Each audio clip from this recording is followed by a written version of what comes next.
Good evening, everybody, and welcome to the Swing Series, our 10th in our installment of our new and exciting program.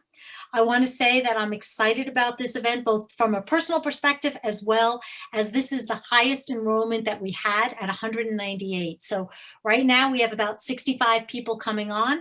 I'm sure there'll be some more coming in, as well as the fact that we will record this and have it on YouTube if you care to watch it later.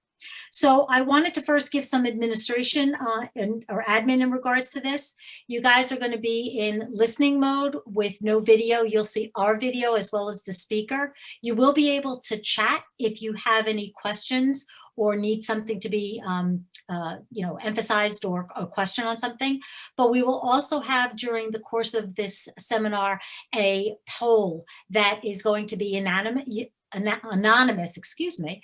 And with that poll, it'll be based off some questions that Debbie will be asking you, and you'll be able to not only put your input in, but you'll also see the results, and that'll help her in regards to shaping some further conversation. So with that, let me do the introduction. Some of you might remember Sharon McQuinlan, who was one of our Swing Series teachers on our golf drills back about 8 or 9 months ago.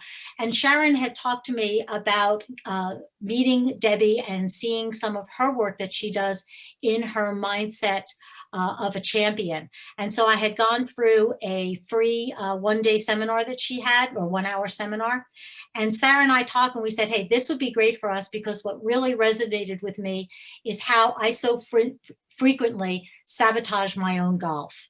And so with that, we met with Debbie in planning this, and she had said, oh, I'm going to have my series, my 5-session series coming up. And not only was it at a great price, but she said I would do a donation to our foundation at $50 each. And we sent out a bulletin, and I'm happy to report that 17 ladies had taken us up on that offer, and Deb has so graciously donated $850 to our foundation. So in regards to this, I think the one thing is she has a extremely wide and very deep understanding of this mindset of the champion. And we're going to be going on a very surface level, but she's going to give you some insights and some knowledge base so that you could be aware of it, and some tools on how you can address it. Debbie, as you've seen in a lot of the bulletins, she's with the LPGA. She's an LPGA teacher, and she's done some amazing things with that group. And I will have to tell you that I made it one of my 2021 resolutions to stop being so hard on myself. And so from that perspective, Deb has helped me chip that off my to-do list. But she is with the LPGA Leadership Academy. She's done work, and her credentials are both a neuro-linguistic programming practitioner and coach, a timeline therapy, hypnosis, I could probably use some of that, as well as a speaker, trainer, coach, and a strategic intervention. And with that, I'm going to turn it over to Debbie, because I think you guys will be, so pleasantly surprised as the way she creates this insightful mind on the mindset of a champion. So Debbie, with that, I'm going to turn it over to you. Thank you so much, Lorianne. I am so excited to be here and to share, because many people, I believe, have that same goal of, I need to not beat myself up so much on the golf course, or be so hard on myself, or be so critical while I'm playing, or the thought of self-sabotaging. So if you have ever been playing a great round of golf and you're coming down the stretch, it's your best round ever, or you're about to win that tournament, and all of a sudden you blow it coming down the stretch. You finish with 2-3 bad holes, and you don't have your lowest score ever, or you don't win the tournament. You're in the right place, because we will examine why that happens and help you work through to get to the other side of that. So if you've ever had that front 9 that was just spectacular, and you go and make the turn and you say, who showed up on the back 9? I don't understand. Like, I'm 2 different people, or vice versa. You're in the right place, because here's what happens is we have this idea of our lowest score and our highest score. And it's based on how we believe and what our mindset is on that. And then we basically shoot within that. And then there's that time where we're about to break through, and this little voice inside self-sabotages. all of a sudden you see what your score is. And I was just talking to someone the other day who said, I was 1 under and I didn't know it. And all of a sudden I looked at the scorecard and I was like, oh my gosh, I just need to par on this hole. I par it all the time. And then you might know what happens. And if you've ever done that, you're in the right place tonight, because we're going to give you some insights on how. And like Lorianne said, it will be kind of surface, and it's not as wide as we go with the Keys to a Champion Mindset program that she mentioned, but you will get some concrete things to take with you. So I am so glad you're here so I can share this, because I truly am on a mission to stand up for golfers and have a movement, because so often we work on the conscious level only. And I'm a teacher as well. I've been teaching golf for over 30 years. I've been interested in studying mindset for even longer than that. I majored in psychology. I've read all the books about positivity. And what I found for many years, so much of it was on the conscious level, and I would still self-sabotage. And then I learned about getting to the unconscious level and creating breakthroughs. So a mindset of a champion, think about that for a moment. What is that for you? I think we have a definition on the next slide. So what is that mindset of a champion? So this is for you. This evening is for you, and I'm so excited so many of you are here. If you want to increase the effectiveness of your abilities and skills through having a champion mindset, if you're an athlete, which you all are, you're athletes, you're golfers, CEO, leader, or someone who wants to have fun while allowing your abilities to shine, you're in the right place. This is where you're going to gain all of those abilities and skills. If part of your champion mindset is to be your best self, who is filled with confidence and belief, this is for you. I have to tell you a story that just came to mind. I was going to do a speaking engagement one time for a group of corporate women. And it was at a senior PGA Tour event. We had to park somewhere else, and we took a bus in. And I'm on the bus, and I'm talking to some of the ladies who were on, and we got into a conversation about, are you going to the luncheon? I said, yeah, as a matter of fact, I'm the speaker. And I said to her, are you a golfer? She said, oh, no, I'm not a golfer. I was like, oh, okay. So as we were on the bus riding, she started talking with some other people and started talking about some rounds of golf. And I said, wait a minute, you just told me you're not a golfer. Well, I'm not a good golfer.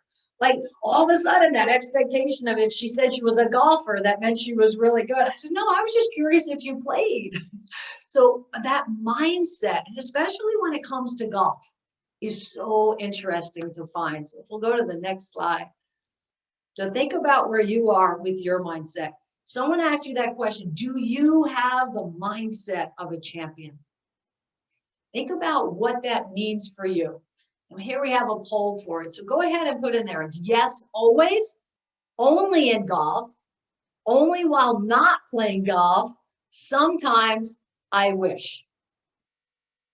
There we go. Do, do, do, do, do, do, do, do, do, do, do, do. There we go. We got a little bit on each of them, but the resounding winner is sometimes. And of the sometimes and the I wish and only while playing golf, or the little bit, obviously there's room for growth. We've got some who've said yes, always. And congratulations to you. I am thrilled for you that you have that. So that means in every situation, you step up there with that confidence and belief in yourself. You're resilient. And that for me has been years of work. Years and years of work and continuing to dig deeper. And I'm still looking for the limiting decision so I can continue to break through. Thank you all for being part of the first poll tonight. Yes. So sometimes let's get that up to most of the time. That will be great. So here's a little bit more about the definition. And I would encourage you to write your definition down. What is your definition of having a mindset of a champion? And I saw the poll in my way. I don't know if that's on everybody's screen. Debbie, I think that's on your end. You may have to. Oh, okay. All right. Oh, there we go. Thank you. All right. A mindset of a champion is flexible and strong. So think about too, when you're thinking about this, right, tonight's mainly about golf, but where are you flexible and strong in your mindset? And where on the golf course. Are you flexible and strong on the golf course? Champions harbor the ability to cope with setbacks and obstacles. Welcome to golf. And they also have the strong will to succeed and overcome any failures that come their way. They don't make excuses or criticize themselves. So Lori now has that champion mindset. No excuses and no criticizing themselves. It is their strong, unconscious and conscious belief in themselves that keeps them mentally adept and resilient. So it's both the conscious and the unconscious. We'll dig more into that.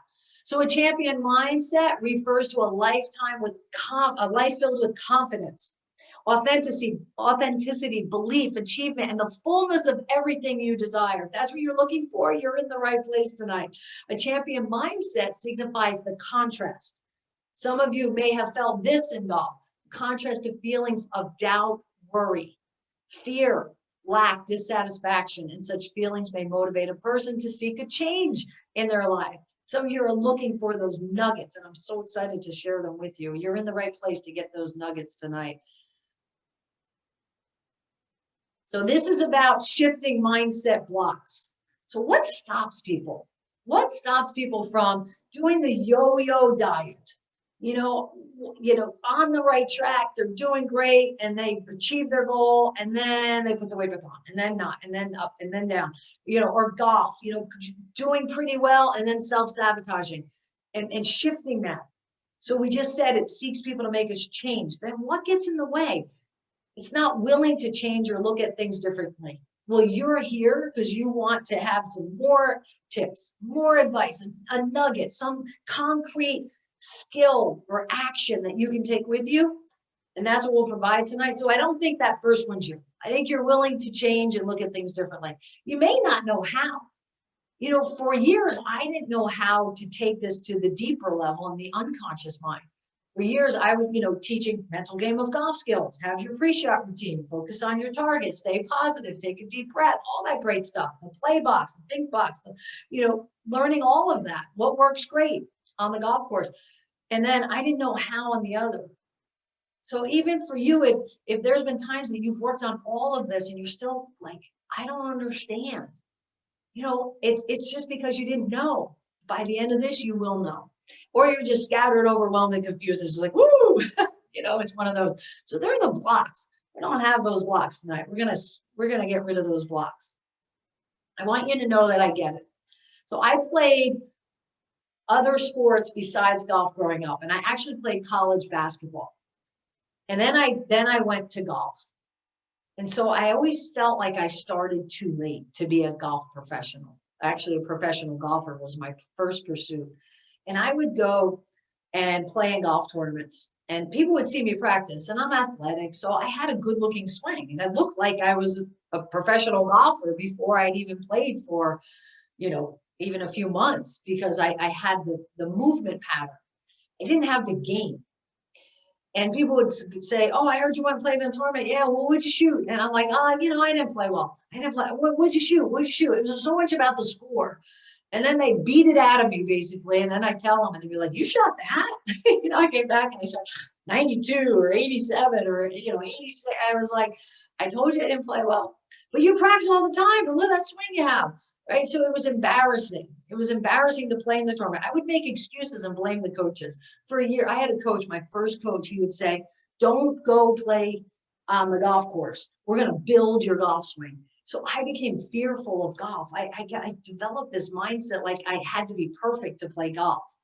And I became fearful to go out there. So I would blame him for a long time. And even other coaches, I would blame them, and I got in this bad state of not taking responsibility for myself. I would self-sabotage when things were going well. I did it in golf. I did it in bowling. I'm also a bowler. And there was a time I was striving to have a 300 game, and I would get 7 in a row and then blow it. I'd get 8 in a row and then blow it. It would just happen and happen. Then I have a great story about the time I came through. Working out, the up and down for years. And in my career, things would be going well, and then something would happen. I was confused and overwhelmed, and I didn't go for all that I wanted at the time because I didn't have that full knowledge. And then I wouldn't play golf with people better than me. I was on the driving range one day and I had been playing golf for less than a year. And again, I had a good looking swing and this lady's walking towards me and I know who she is. And I was like, oh my gosh, she's heading my way. And it happened to be a person who had played on the tour. But before that, she was a tennis player. It was Althea Gibson. And I imagine most of you know Althea Gibson. She was the highest level amateur tennis player, set all kinds of records, the first African-American woman, and then she was the first African-American woman on the tour. The LPGA, she just switched. She's walking towards me, and now I'm getting nervous. I'm like, why is she coming towards me? And she says hello, and I say, hello, Miss Gibson. Like, I know exactly who she is and introduce myself. And she says, do you have a game today? Althea Gibson asked me to play golf with her. And this was one of the greatest lessons I learned in my life because I was afraid and I made an excuse not to. I said, oh, thank you so much for asking. I was working on this part of my swing today and I really had a plan for what I was going to do. And I said no to Althea Gibson. So from then on in life, I said, I'm saying yes to opportunities in life. I'm going to have the courage to step out there. How many of you are like, oh my God, I can't believe you did that. I can't either. When I look back, I was like that. Imagine 4.5 hours with that woman, what I would have learned in life and sport and everything. And it just would have been just the special time with her. But that's where I was.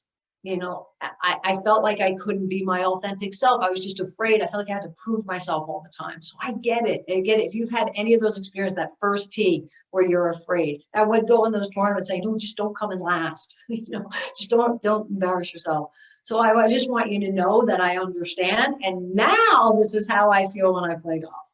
And this is what I want for you. I want you to have that celebration, exhilaration when you play golf. And that's what we're going to share for you tonight, how to get there. So here's a concept that I want to take some time to explain.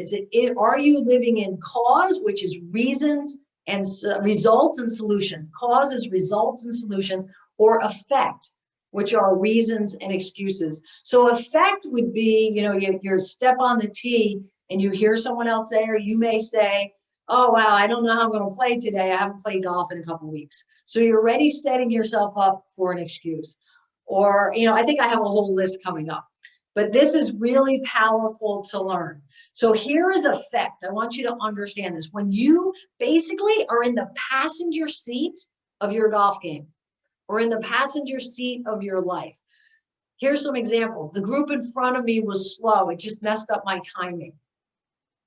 My playing partner talks too much. She drives me crazy. I can't play well when I'm playing with her. The ranger was watching me and he made me nervous. Oh, it was a windy day. How can anybody play well in this wind?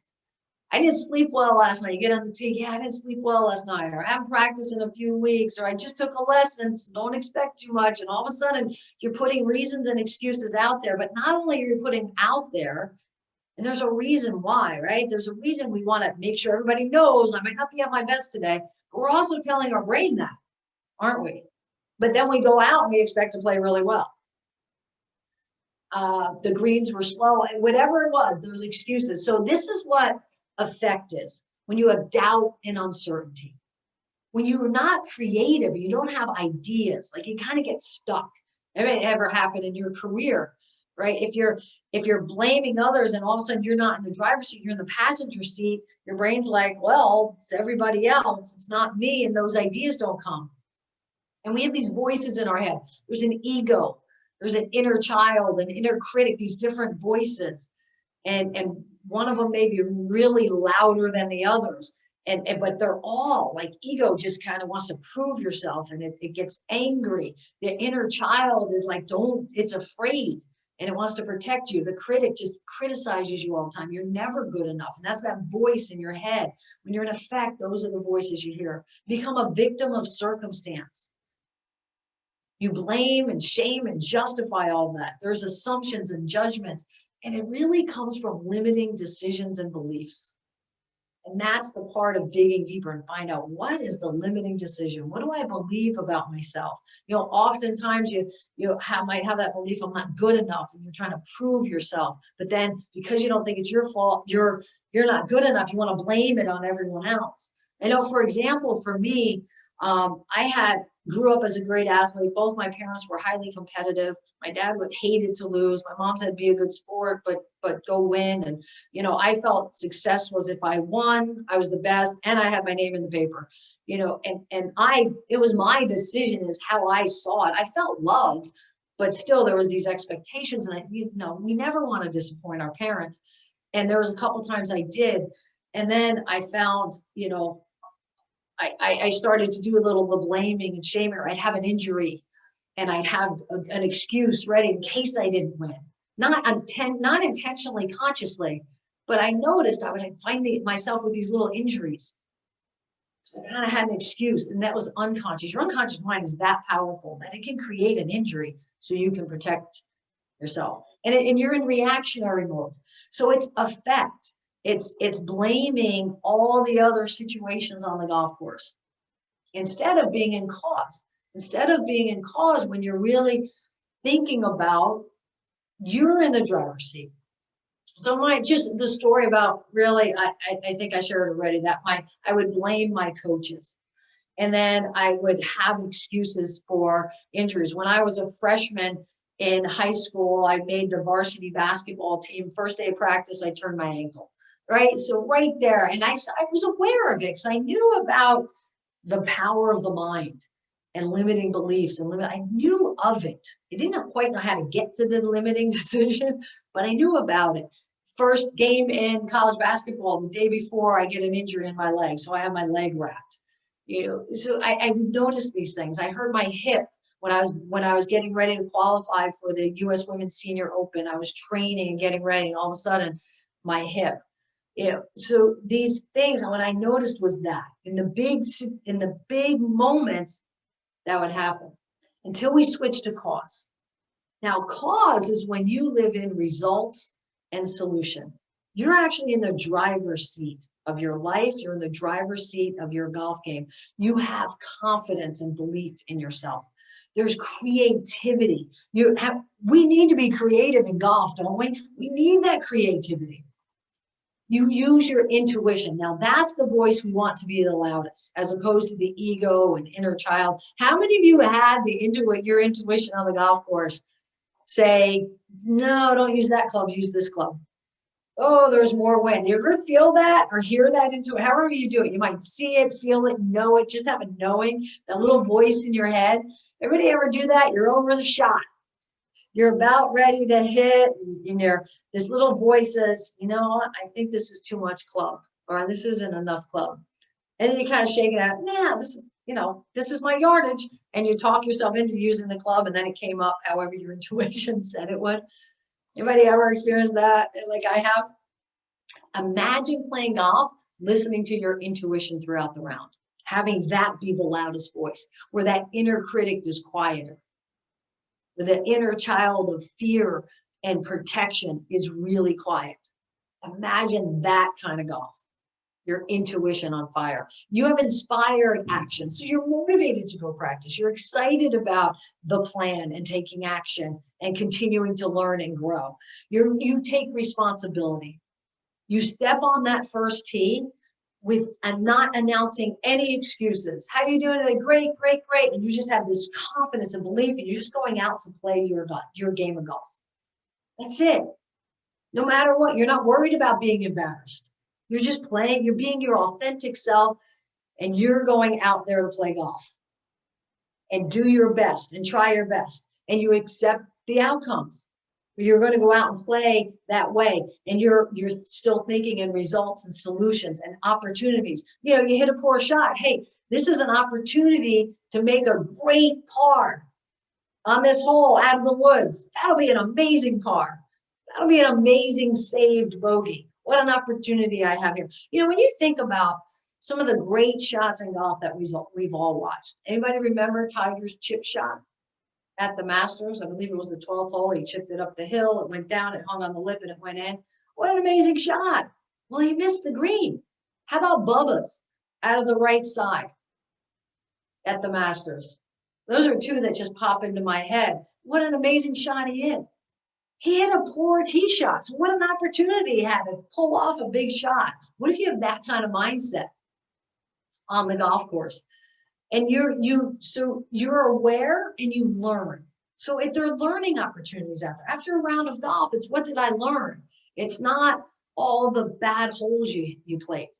It's not tearing yourself down.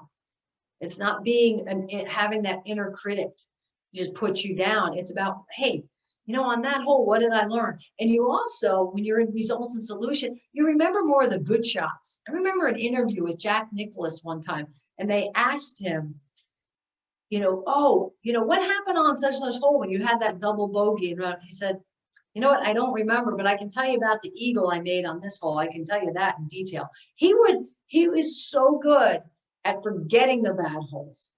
How many of us after a round of golf, we shoot a certain score and it's like, oh, and I made a 3-putt on this hole. I had a penalty on that hole. And oh my, we focus on those.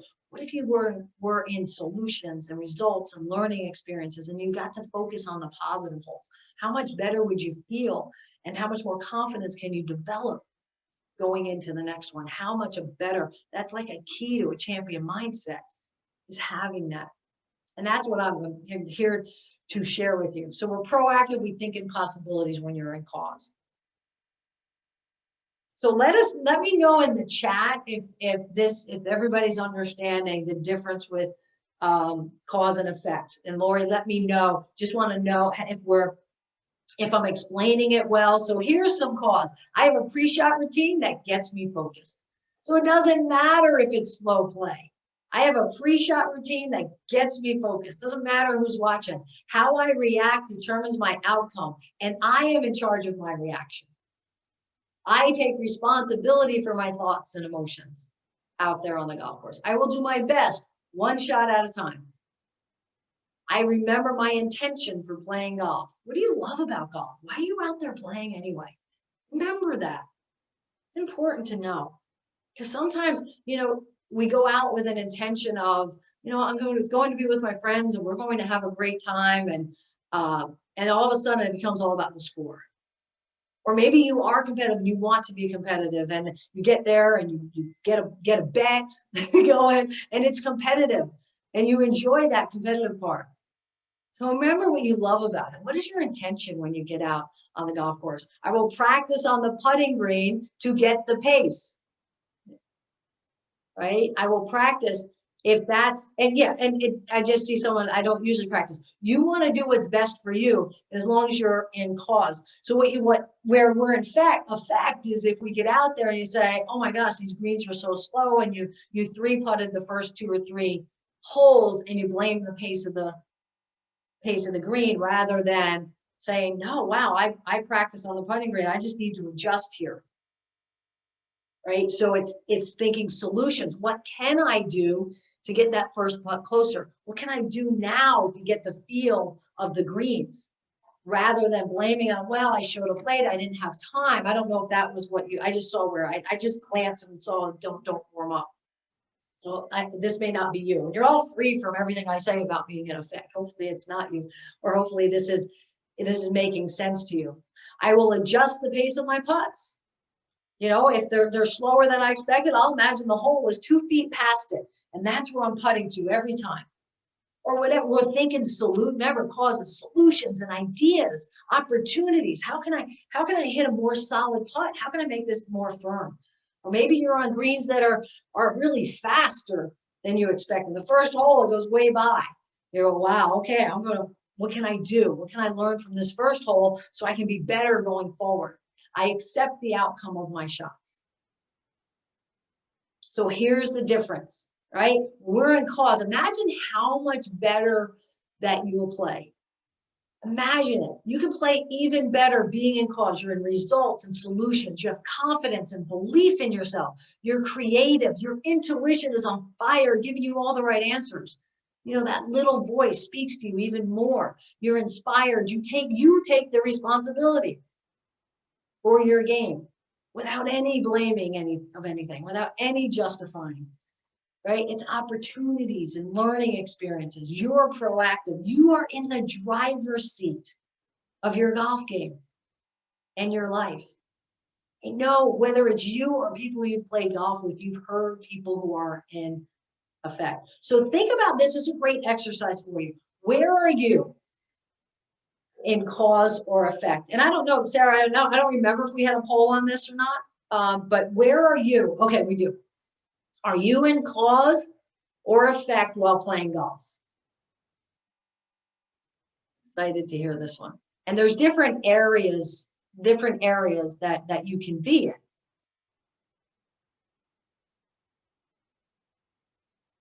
There we go. Excellent. It's looking like about 50-50. Effect big time for a couple of you. All right. So there we go. I mean, that alone, the learning you can gain by getting yourself to be in cause. And then the key, what we do in Keys to a Champion Mindset is we dig deeper and see, where does that come from? From where does that come? For instance, I had a lady I was teaching golf to, and after every shot, she criticized herself. Every shot. That inner critic was, I mean, awake and energized. And after, it didn't matter. And she hadn't played golf for all that long. And, you know, she'd hit one in the air. It would go a decent distance, and it would be, you know, a couple feet off of her target. She'd hit one of those shots, and I'm like fired up, excited. And she says, "Oh, but it didn't go at my target, or it didn't go very far." No matter what, every shot, she criticized herself. So I wanted to understand this, because here's the key to this: it comes from somewhere. That being in effect oftentimes is a limiting decision that you've made as a child that came from possibly a life experience, or that it came from a life experience. And what if we're in a cause, we go, okay, I made that decision, even though it was a situation. But here's what hers was. Her dad criticized her all the time. She was never good enough, ever, no matter what she did. He always criticized her. He always pointed out where she fell short and what she didn't do well. So she was stuck in effect because that's all she knew. And that was the pattern she developed, and she didn't feel good enough. So that inner critic was her loudest voice. So as we dug deeper, I said, well, is there a place in your life that you feel confident? Where in your life are you most confident? She perked right up. It was like a different woman. Oh, when I play bridge. I said, well, tell me about bridge. I am a master level bridge player. And I said, well, what does your dad say about it? He doesn't know. He knows nothing about bridge. So he couldn't comment on it. So here she was, like, her whole demeanor, everything just changed. And all of a sudden she was in cause, took total responsibility for her bridge and where she was and at her level. So pay attention to that. Speaking of her body changing, so I came up with this acronym. I love acronyms because they help me remember things, and I would support you tonight. And I kind of wanted to have one that you'd remember and would make me sound intelligent. One out of two isn't bad, right? BLAB. So BLAB is my acronym that I came up with for this, because you're in charge of your body, right? We all know about body language. You could look at someone who's standing like this and know, maybe, unless they're cold, they might be just a bit defensive, right? You could look at someone, but you all know what this is. I don't know what it is about grabbing your hair when you're stressed, but that grabbing the hair, it's the telltale sign. That's what I would do, right? You feel like you want to pull the hair, right? The hair. So your body, it reacts to your emotions, but the opposite is true. Your emotions and your neurochemicals also react to your body. So this is the greatest thing you can do during a round of golf, is stand in your superhero pose. I call it my Wonder Woman pose. So my Wonder Woman pose, when I'm waiting to tee off for other people, I just rest the club on me and I stand like this as I'm waiting. Same thing throughout the round. I'm standing like this all the time. My chest is up, my chin is up. Why? What does this tell you when someone stands this way? What is the emotion? Confidence. When you stand this way, you also create confidence. So that's the key in having more confidence. So who wants to have more confidence on the golf course? And what emotions do you feel? What emotions do you feel on the golf course? Because I want you to know you can impact the emotions you feel on the golf course. got some worry, a little bit of worry, very little bit of embarrassment, little uncertainty. Okay, joy. Yeah, especially when you really look around. Some uncertainty, little uncertainty, excitement, all of the above on some. It is like a roller coaster ride, isn't it? This sport of ours. Feel them all. I get worried, I get down, I feel embarrassed, I'm uncertain, I'm excited, and I'm happy, and I'm confident. I'm all of it. Awesome. Thank you for sharing that. So 37% was the winner and said all of the above. So those emotions, imagine if you could stay in charge of all of them, and how you feel out there. So here's something I want you to do. Here, I want you to stand up right now, and I want you to imagine when you felt the most confident on the golf course, or if you can't come up with that, anywhere in life, somewhere totally confident, like the most confident you ever felt. You just did something amazing. You had your best score ever. You hit the most incredible shot. You were excited. You won an event. Something amazing happened. And I'm going to put a little song on here, because here's the key. All right? Clap it out with me. I know you might think I'm crazy, and that's okay, because what I do is different. That's why it works, right? Clap it out. Clap it out. Think of that time. Put a smile on your face. Very important. Releases your chemicals. Serotonin, dopamine. Makes you happy right away. And now you're going to come up with a move of celebration. So this is mine. Yes. This is Tiger Woods, right? I've seen this one on Serena Williams too. And I've seen, on the LPGA tour, lots of amazing moves. Like, yes, something. I want you to have that move right now. And here's what I want you to do. You're going to make your move. Get that moment in your mind. Get that moment and make your move and say, yes. Awesome. Do it again. Make your move and say, yes. Yeah, I know. Now you really think I'm crazy. That's great. All right. Get that up. Get that up. Energy up. Energy up. Make your move. Yes. Yes. Feel the beat of the music. Get the energy, positivity. Feel that moment that you're amazing and you won. You're victorious. Make your move. Yes. Make your move. Yes. All right. Let's go. Fantastic. So there's here's why that works. Energy. Imagine if I came and I'm talking to you and I'm like, yeah, okay, but a positive mindset is really important, and your game will be changed. Just think positive out there, and I'm talking like this, right? Where's the energy level? Right? The energy level is so low. Well, emotion is energy in motion. Now, can we get that way on the golf course? No, we can't get crazy on the golf course. But are you in charge of how you feel? Absolutely. And just quickly, I want you to know, language is the L. You all read it. Positive thoughts and positive leading questions. How can I play even better golf? People come to me for a lesson and say, hey, what's your goal today? Well, I can't hit my 7-iron. Or I can't hit my driver. I was like, so what is your goal today? It says golf positive. What do you want?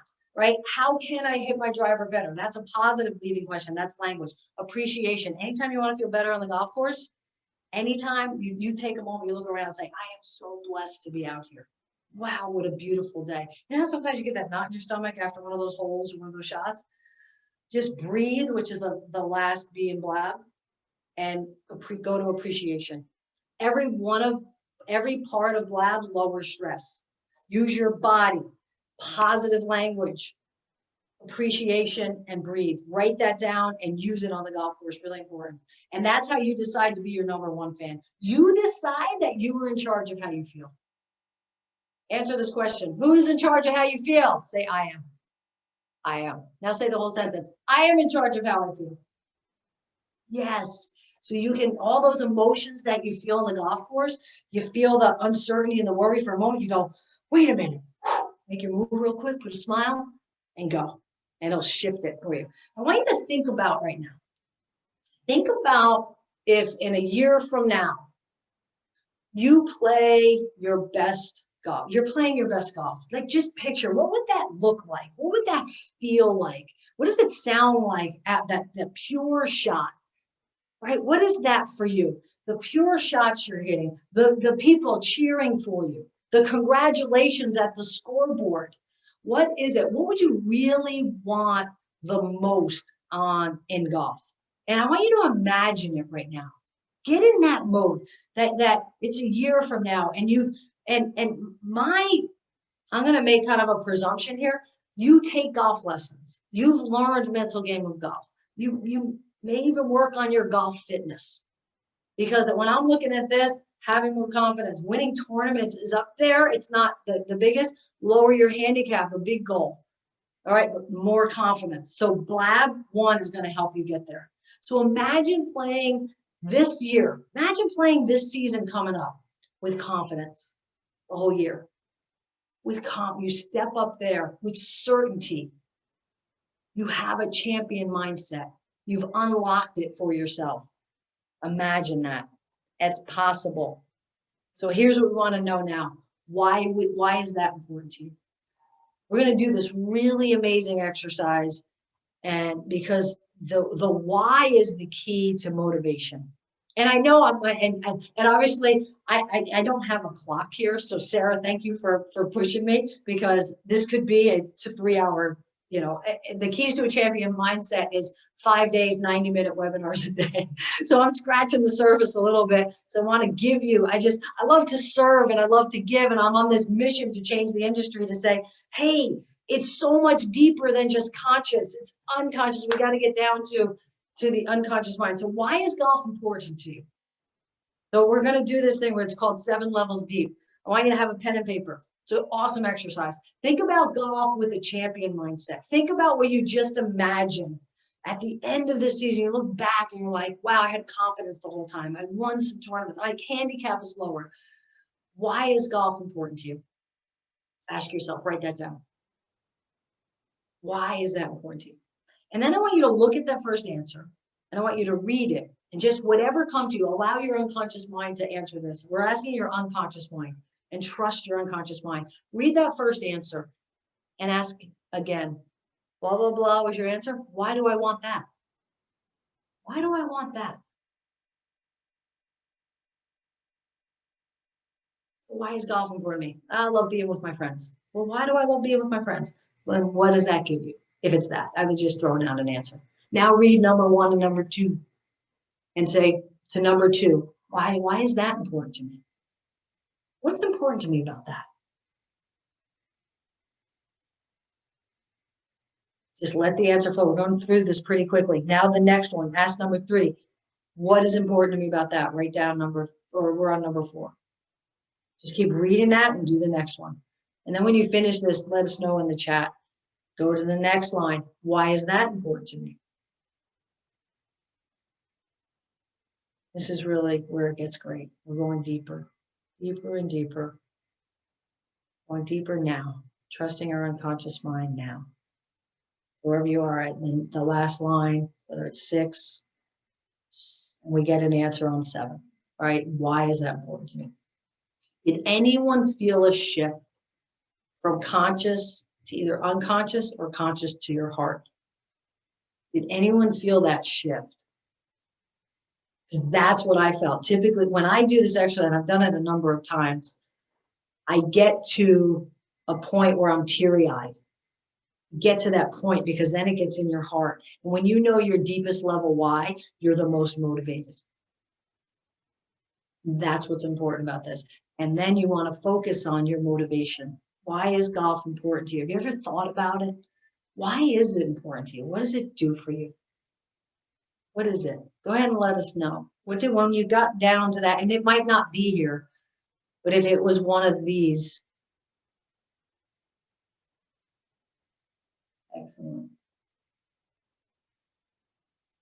Awesome. Thank you all for participating in the polls. This is really great. Terrific. It's close with challenge and time with family, friends. All right, time with family and friends. That's my most important now. For a while there, it was, career. I was pursuing the tour, and then it was my career because it was my living. Now my golf for me is really, it's still a career, but I really value that. So a piece on this, and I'm going to get going faster and faster. So I want you to understand this part. Story of a baby elephant. Actually, it was a story of a full-grown elephant. Someone asked, there's just a rope and a stake in the ground. How does that hold that elephant there? And the trainer explained, well, when it was a baby elephant, that rope and that stake was strong enough to hold that baby elephant. And it tried to get away and it tried to get away and it tried to get away and it couldn't. So as it grew older, it gave up and it stopped trying. So now, as a full-grown adult who could just take a few steps and walk away, it still believes it's stuck. It's tied down. It can't go anywhere. How many of us have beliefs in golf that tie us down? So this is incredibly powerful. Your conscious mind is the goal setter. You set the goal for a certain handicap. You set the goal to win a tournament. You set the goal to shoot this lowest score ever. You set a certain goal to just go and enjoy golf and have fun with your family and friends. And then you're out there playing golf. And your unconscious mind has this different belief. We don't think we're good enough to win that tournament. Oh, no, we don't exactly shoot that low score. Oh, no, we haven't been playing golf long enough. No, we're too old.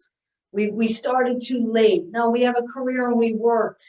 No, that's not possible.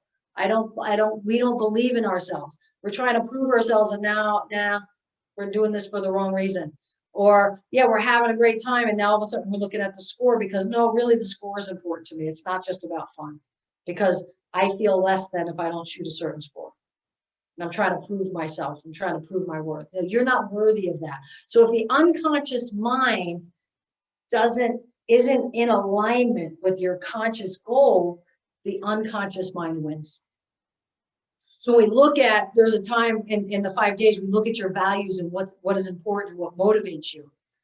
And we check out these beliefs and your values around golf. So here's why this works. It doesn't work for you oftentimes is your beliefs influence your emotions.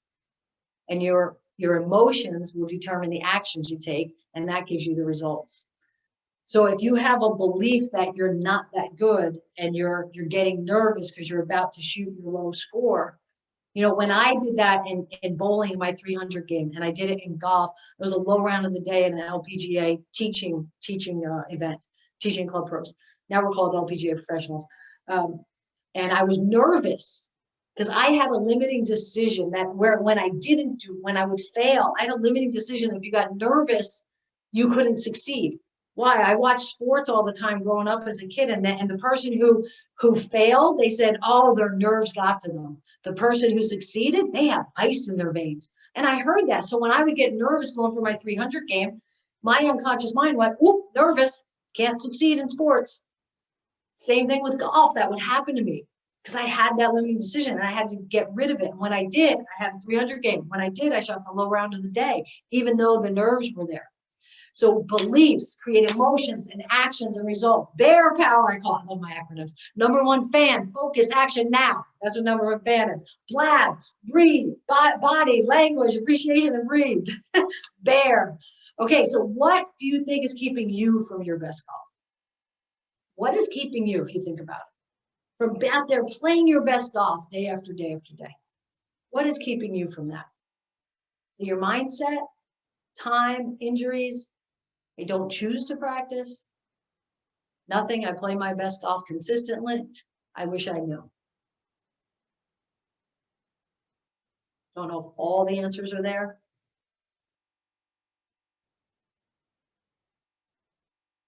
There we go. Very good. So mindset, and then I wish I knew is number 2. So all of you sign up for Keys to a Champion Mindset because we're going to go deep on all this. It's $97 for, oh my gosh, it's such a great program. I love to share because I'm here to serve you. It'd be a disservice if I didn't say, okay, I have a solution because I do. I mean, and I'm so different than other people and I'm taking a stand because not everyone goes after the unconscious mind. And that's how you'll know the I wish I knew and the mindset, you know, and then the time and the injuries. Here, take this in the right way. Take this in the right way. It's a call to action. It's a warning sign. You may be in effect, right? Because if it's time, isn't that kind of an excuse? If it's injuries, isn't that kind of an excuse? Why you're not playing your best golf, right? Kind of. You know, when I looked at my injuries, now I get granted, there's some injuries. It depends where your goal is, right? Your best golf with the injury. So I get that. But, you know, just pay attention. Are you in effect? And there's no judgment on it. There's no right or wrong or anything about it. It's awareness. And then you can take action. You get in the driver's seat. See, am I in effect? Where am I in effect? You want to have those answers because that's how you learn and grow. So just real quickly, 10% of what controls us is in the conscious mind. That's where our critical thinking and logical thinking, short-term memory, our willpower. How many of you had to have willpower to get in great health and fitness? You pushed yourself and pushed yourself and pushed yourself. What if your unconscious mind was in alignment with your conscious and you were just inspired to do the work? That's what we create with the champion mindset. The conscious mind tries to use willpower and all that. The unconscious mind is 90% of what determines our world out there. And the power of the unconscious mind is this. It wants to create the outside world that you believe you deserve, that you believe you should have, that's in your deepest unconscious mind. That's what the brain's job is. So that's why sometimes it gets out of alignment because you're like, I want this. And your unconscious mind says, no, that's not what we believe. And my job is to make what we believe happen. It's self-sabotaging, right? You've heard that term. That's where those beliefs are and all that. That's where your intuition is. That's where the long-term memory is. That, like, your unconscious mind remembers everything. And that's what timeline therapy does. We go back and we get to root causes, we release you, and then you can move on from things.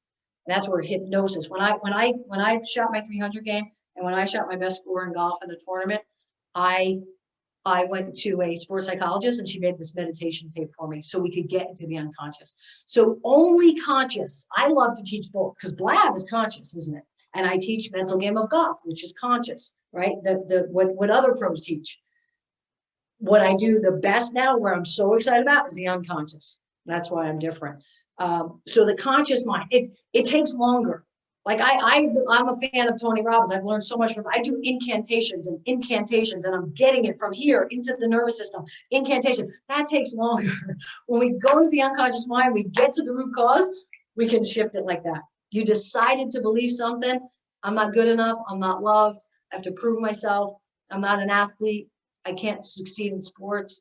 People who succeed. I had a gal I was working with. Her whole upbringing was don't be a show off. If don't stand out, because then you're a show off, people look down on you. She's a single digit handicapper. She stands out as a female amateur single digit, like low single digit. But she would self-sabotage because in her mind, don't stand out because then you're a show off and that's a bad thing and people judge you and look down on you. We had to clean all that up. So now she plays. Oh my gosh. Like I'll always remember that email. Debbie, can you tell him like a kid on Christmas Day? I just went out and shot 2 of my lowest rounds. I think it was 78, 76 in a long time because she was shooting in the low 80s at the time. And she said, more importantly than that is how I felt. How I felt out there. I was confident. I had belief the whole time. I was resilient. If I hit a poor shot, I just went and I was determined. I made up and downs. And I was my authentic self. That was more important to her than the score. I was just me. Because by herself, she'd do a little birdie dance and celebrate and get excited. With other people, it was almost like, oh, shoot, don't stand out. And that she didn't even know that. She didn't know that. So when we get your beliefs to be empowering beliefs, think of the emotions you have. Those of you who want that confidence and want certainty out on the golf course.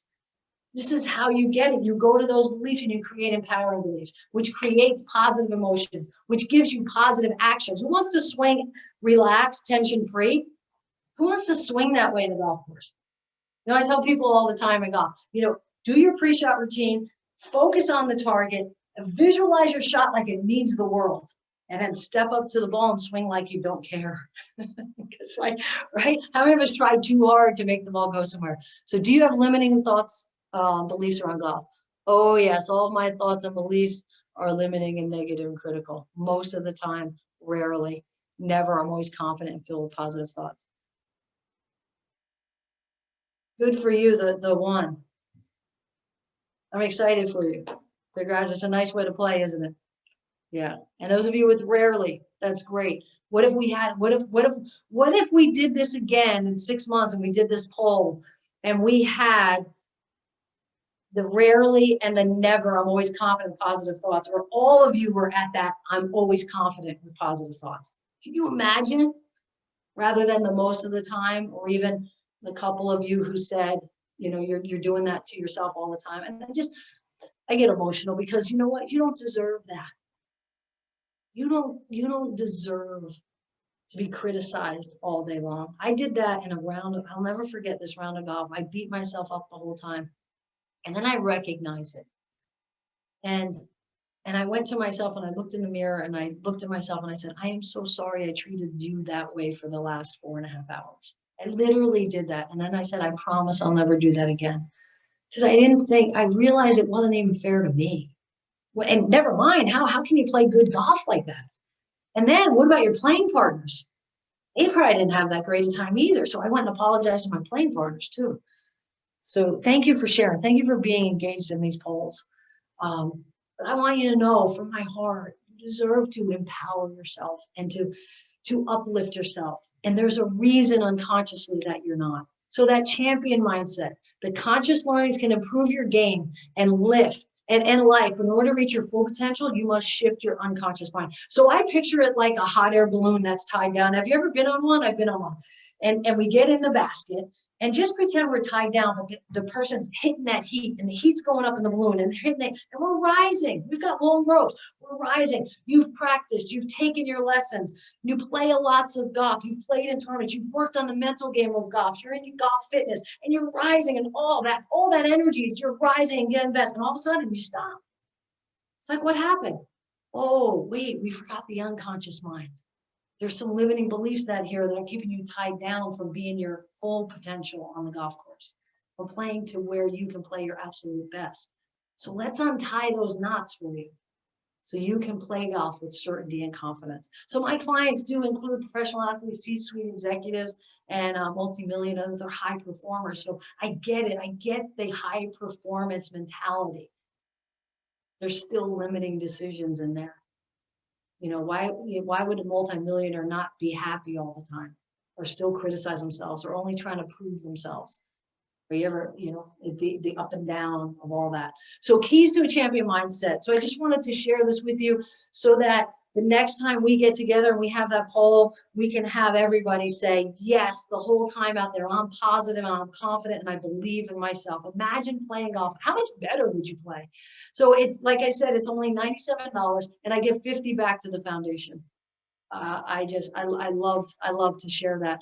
So if you found just a few nuggets here, just a couple, like, you know, the blab that you go, wow, I'm going to use that on the golf course. Wow, I noticed where I'm in effect and I'm going to switch to cause. If you gain those nuggets and you're really, as I'm talking, these limiting decisions, oh wow, yeah, I don't believe I'm good enough. I feel like I have to prove myself, or whatever's coming up, or I feel those negative emotions of embarrassment or fear or uncertainty, just lacking and having doubt. As opposed to if you don't want that anymore and you want to have the confidence and belief and certainty and resilience and positivity and have even more fun on the golf and shoot even better scores and finish the round strong when you're playing your best and win the tournament coming down the stretch, then sign up for this, because this is what will get you there. So you have 5 days of 90-minute webinars, and you have your own personal coach. So you'll get a welcome call. You get 3 coaching sessions during the 5 days. So it's personalized. Like I always believe in that. Even when I do a clinic, I make sure it's not too big so I can give the teaching and then get personal. Then apply it to you. That's exactly what we do with this, so you'll have your own coach. And then you have a 40-minute strategy session to close it out so you can take these and implement them going forward. So that there's the website on that, hop on, so you can have a champion mindset that is flexible and strong and harbor the ability to cope with setbacks and obstacles, especially those on the golf course. But also you have that will to succeed and overcome any failures. If you have that will and you want more, click that link, because we'll get you there. It's just such a new opportunity in the game, and I'm taking a stand for you to say, okay, you're doing all this work. Let's untie the bottom of this hot air balloon and let you soar and be your best. So you won't criticize yourself anymore. You'll believe in yourself and have that confidence. Thank you. That was easy to read. Debbie, thank you very much for that very uplifting, the whole presentation. And I know you crammed a lot in an hour. So, you did a great job. I think you gave some great insights as well as some great tools for people to use. And again, I really do appreciate that you're extending that $95 with the $50 donation to the foundation. That is great. And we will definitely, in the post bulletin to the members, let them know how to do that link if anyone wants to go the next step in regards to understanding how to improve their mindset.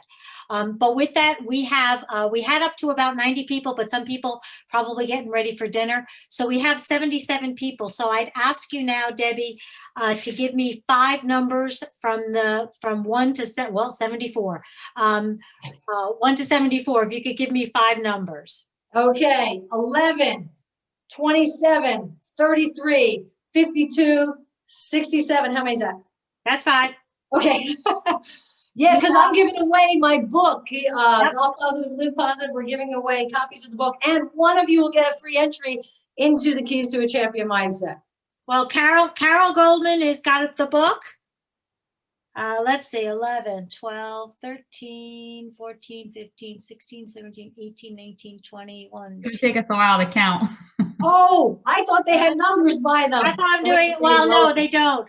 Elizabeth Wallen, she's got a book, 27, 33, 28, 29, 30, 31, 32, 33. Ginny Urbane, Ginny's got a book. Now I have to go to 52, so hold on a second, guys. 3, 4. Oh, I am so sorry. That's all right. 7, 8, 9, 10, 11, 12, 13, 14, 15, 20. Karen Hios, which I think Karen got another one before. She is a prize champion here. Way to go, Karen. And Positive energy going out there. 1, 2, 3, 4, 5, 6, 7, 8, 9, 10, 11, 12, 13, 14, 15. Phyllis Longy. All right, Phyllis. So Phyllis, so you 5 folks will be getting a signed book from Debbie on her Golf Positive. It is back in New Jersey, so when she comes back up here next week, we'll get those all out to you. So Debbie, we will work with you in regards to that.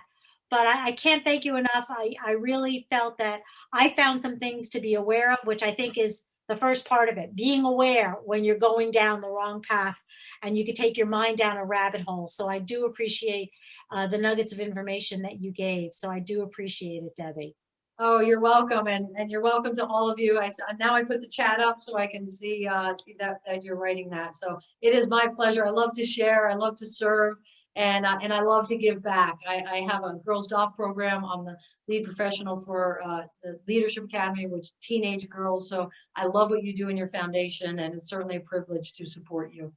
That's great. And we will let everybody know about your virtual clinics, golf clinics, so that if folks want to do that, you have some areas of particular specificity in regards to putting or irons or chipping. So I will get out the frying pan to follow on my swing. So I will sign up for some of those, and we'll let them know that those are available if they want to keep active, considering we're here with 2 feet of snow up here in the Northeast right now. Yes, yes, yes. Thank you all again. It's been a pleasure to be with you. Sorry it was a little late. Oh, no, actually, it was fine. Great on time. Excellent. Great. All right, got a lot of thank yous. Thank you, ladies. Thank you, Jane and